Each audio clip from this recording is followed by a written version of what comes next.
28-ші есеп. Қабырғасы 12 см болатын қағаз шаршыға ең үлкен шеңберді сызып қырқып алды. Осы шеңбердің ұзындығын табыңыз. Пи санын жүздіктерге дейін дөңгелектеңіз. Біз квадраттың суретін салайық.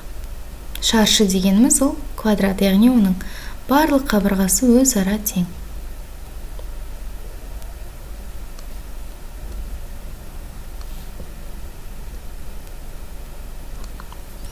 Және оның қабырғасы 12 сантиметрге тең болсын. Осы шаршының ішіне шеңбер сызылған дейді, яғни ол шеңбер ең үлкен шеңбер сызылған дейді, яғни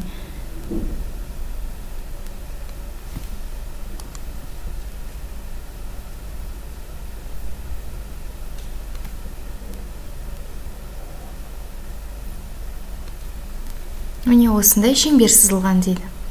Осы шеңбердің ұзындығын табыңыз дейді. Бізде шеңбердің центрі бар. Және осы центрдан шеңбердің кез келген нүктесіне дейінгі қашықтық ол бізде радиус деп аталады. Дәл солай келесі жағына да. Яғни мынау да бізде радиус.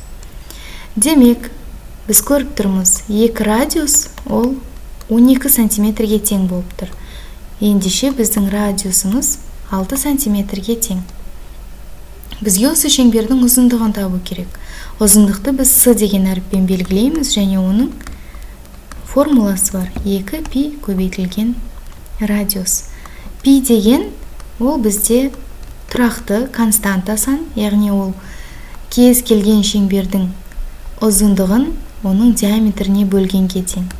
Және оны жуықтап алған кезде ол әрқашан 3/114-ке тең деп алынады.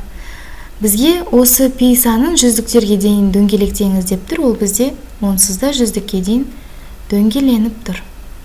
Енді формуланың орнына қойып, барлығын жазайық. Ұзындығы тең 2 көбейтеміз пидің орнында 3/114, көбейтілген радиус 6. 2-ні 6-ға көбейтеміз 12, 12 көбейтілген 3/114. 3/114 пен 12-ні мұнда көбейтейік.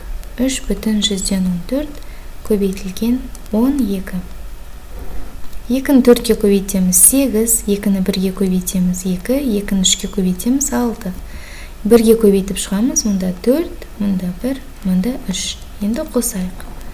Сонда 8, 2-ге 4, 6, 6-ға 1, 7, және 3.